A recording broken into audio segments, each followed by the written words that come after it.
Today, I'm breaking the law. Okay, just some woodworking laws, don't get too dramatic. So before I get into all my criminal activity, let me address the fact that I'm making another end table. And you might be wondering why. After all, my last video, I made 3 end tables.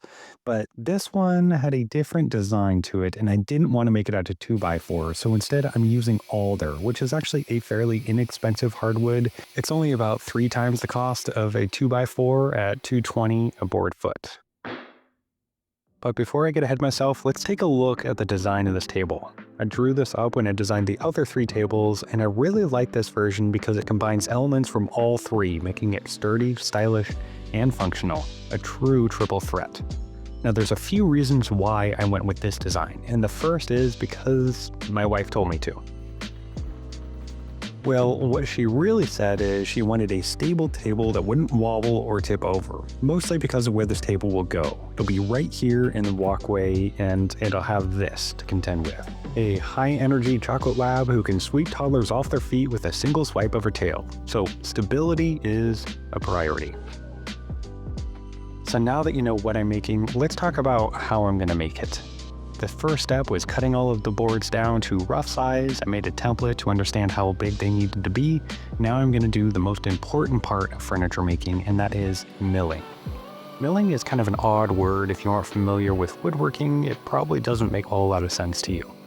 So by the definition, milling simply means cutting into smaller parts. And that definition is why I think it's so overused across industries. But when it comes to woodworking, there are a lot of different millings.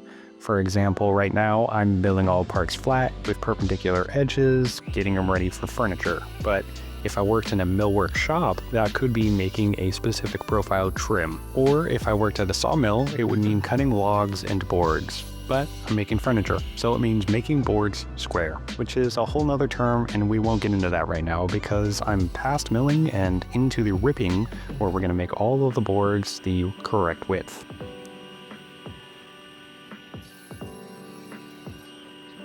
So back to how I'm making this table. So far all the boards are ready, and I'm going to use this template here as a guide to cut all of the angles. I'll then join the boards together and then route the final shape from that.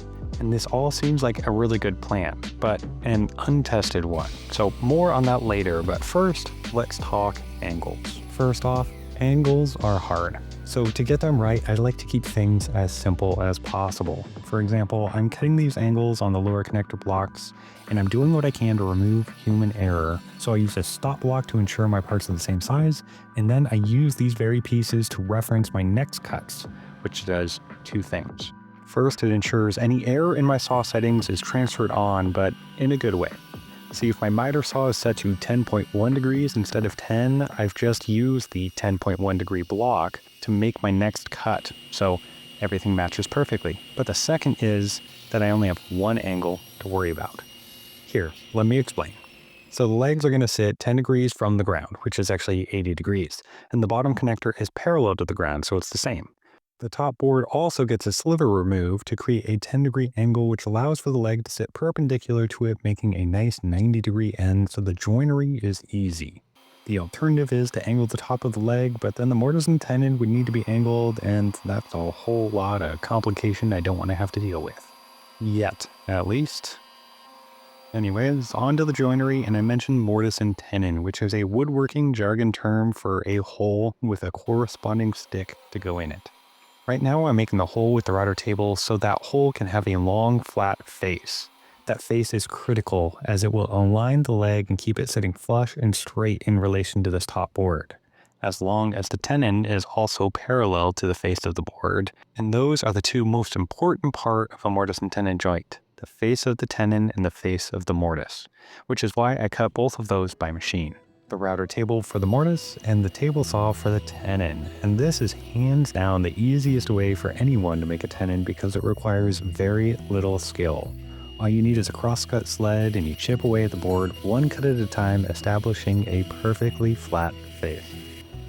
The rest of the joint is way less critical, so I like to do that all by hand because it's fast and it gives me an excuse to use my hand tools, which makes me feel like a real craftsman for a little while. And while I do that, I want to address the name of this piece. Early on, I mentioned I'm calling this one the Afton End Table. And if you go to my website, you'll notice there are some interesting names on all of my pieces. Most of them are named after places or streets around my clients, and I usually pick one that kind of fits the piece. But this one I'm making for my wife, so I did some research around our city and found a street named Afton. Now, I wasn't sold on this name until I googled it and found out it is Swedish for evening, and that just fit perfect. See, most days after dinner and after the kids go to bed, my wife and I wander downstairs and sit on the couch to settle in for the night, but unfortunately there's always been something missing. My wife never had a spot to put her book or her drink, and being the caring, loving husband I am, I decided after years of her asking me that I would finally make her an end table. Now that I'm assembling, you notice this lower block doesn't have any joinery in it, and I wouldn't recommend doing it this way, but because I'm assembling first and shaping second, I didn't want to accidentally run into joinery and expose it. Now, it should be strong enough with just relying on glue, but it could result in some type of catastrophic failure someday. But if I were to make this table again, I'd shape the parts first and add joinery. Lucky for you, I have accounted for this in the plans for this piece. They have all sorts of adjustments based on what I've learned in this version, and even some options for the joinery in case you don't feel comfortable with mortise and tenons and would rather use something like dowels or even screws. So if you want those plans, they're available on my website, links below. But what you won't find there in those plans is this resawing. I had a bunch of this 8/4 alder left over from a previous project, so I'm going to use it up, which means resawing these 2-inch thick boards thinner for the top and the shelf. Since we've been working on our woodworking vocabulary, I just threw another one out there for you, 8/4. It's such a weird way to say 2 inches, but for whatever reason, the lumber industry talks in quarters of an inch. So if you need 1-inch thick boards, you ask for 4/4, and if you want 2-inch thick boards, well then 8/4. But the really odd part is 4/4 is not actually 1 inch. It usually is under 1 inch, but supposedly cut to 1 inch initially, and then dried and planed to something under 1 inch. But you still pay for the full 4/4 volume because boards are sold by the board foot, which is a measure of volume of wood in a board. But that's a whole nother topic for another day. Instead, let's talk about what's going on right now. I have this template which I'm cutting out using a bandsaw, but to do the inside I can't use the bandsaw, so I'm switching over to the jigsaw, and then I'll clean everything up and smooth it out with files and some sandpaper.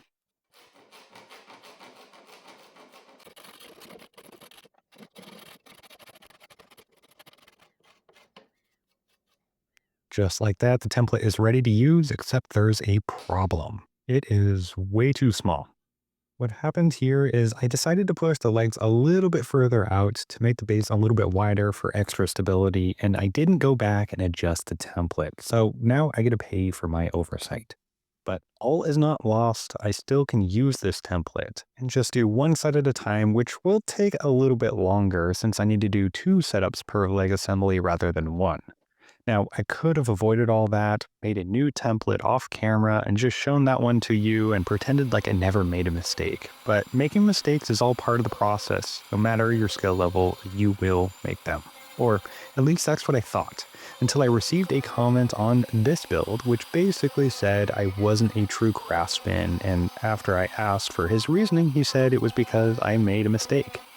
That took me back a little bit, and I thought it was so odd I prodded a little further, and he said that a true craftsman sees mistakes before they happen and prevents them from ever happening in the first place. Now, personally, I don't think a requirement for craftsmanship is to become Tom Cruise and wave your hands around, but his response did get me thinking.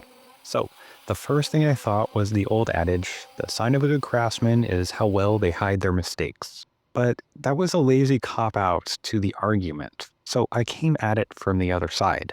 If you're a professional with 40 years of experience, you've probably seen a lot of mistakes, and you know how to avoid them based on your experience, making you a very good craftsman. But for the sake of this argument, let's say that you make a single chair. Over and over, it's all you do. and you've done it so many times it is perfect every single time. Flawless work. But do you judge yourself on a point in time, one piece of work only, or do you judge your entire portfolio? If you look back at all the work you've ever made, you'll probably see an evolution, and I personally want to continue to push that evolution. So to me, that is my metric. Am I improving my designs, my execution, and pushing my limits? And if not, then that's stagnation, which means I'm no longer learning, and in my opinion, you should always be learning. But unfortunately, learning comes at a cost, and that cost is mistakes. So, there. That's my response. Thank you all for listening. Now, if you want to be on the receiving end of a rant like that, well, go down in the comments, leave a thought-provoking one for me, and I'll ruminate on it over the next few weeks and get back to you on my next video. But back to this video where I have the leg assemblies all routed and I'm cutting the angle which they'll lean in on both the top of the assembly and the bottom of the legs. And now it's finally time to start breaking some laws. So I'll start off by describing what I'm going to do, which will explain the whole law thing. The lower shelf is going to connect the two leg assemblies together, and I'm going to do it with a mortise and tenon. Now, typically, you don't have to worry about wood movement in a mortise and tenon because they're small, and the wood movement is pretty minimal, but this one's about 8 inches across, so there's going to be wood movement, and I am going to ignore it. So that's the law I'm breaking. And law is a bit of a strong word. It's more of a rule, and you maybe have heard of it, maybe you haven't, so I'll explain. Wood moves. Mostly it expands and contracts as it sucks up moisture. So typically you want to allow for panels to expand and contract freely so they don't break themselves apart or whatever's holding them.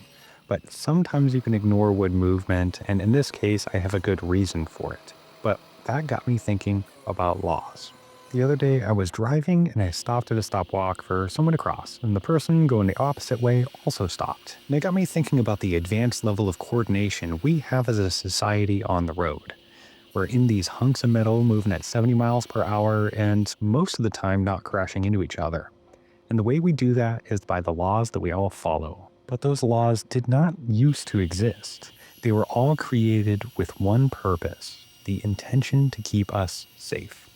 So when I was thinking about wood movement on this shelf, I also investigated how much would it really move? Do I need to worry about this? And the answer is about 2 millimeters of movement between the seasons, which is roughly a 16th of an inch. And it's so little that I don't think it's going to break. But if it does, then, well, I'll just make another table. So I guess what I'm trying to say is it's more important to understand the intention behind the law rather than the law itself. That way you can follow the intention and do the right thing, which the law is really there for. But that is enough about laws. Now it's time to finish up the tenon, which I'm going to do just like before by trimming the ends by hand. And you may have noticed that I cut this one a different way with the panel sitting upright on the table saw, and that's because I needed to make the tenon angled so it would sit flat in its mortise and across the legs. And with the tenon complete, this table is pretty much done except for the final details, which is where the look of the table is refined. I wanted it to have a softness, so everything is going to get a pretty heavy round over to make this piece look more feminine. Now, it's a little weird to describe furniture that way, but in general, furniture with lots of rounded things are described as feminine, and furniture with angles are masculine. I guess it's because women have curves and men are pointy, but whatever the case, the router and the router table get a workout on this one.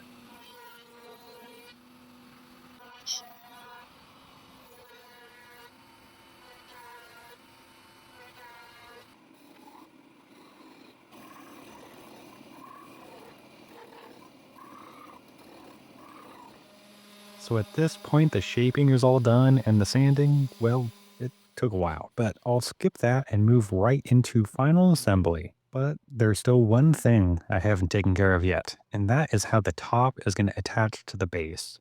So in my series where I made 3 different end tables, I showed 3 different ways of attaching a top to a base, and I wanted to show a 4th in this one. So I'm going to use these little brackets. And you can buy something similar called figure 8 fasteners, which work the exact same way. They wiggle around and allow for some wood movement, but I had these brackets lying around and figured I'd show off my superb metalworking skills. Now you can see how these work. They sit in a recess drilled into the top brace. Then the corners of that hole are flattened out to allow for the bracket to move slightly. After all, the top is bigger than the shelf, so we have a whole 3 millimeters of wood movement to accommodate here.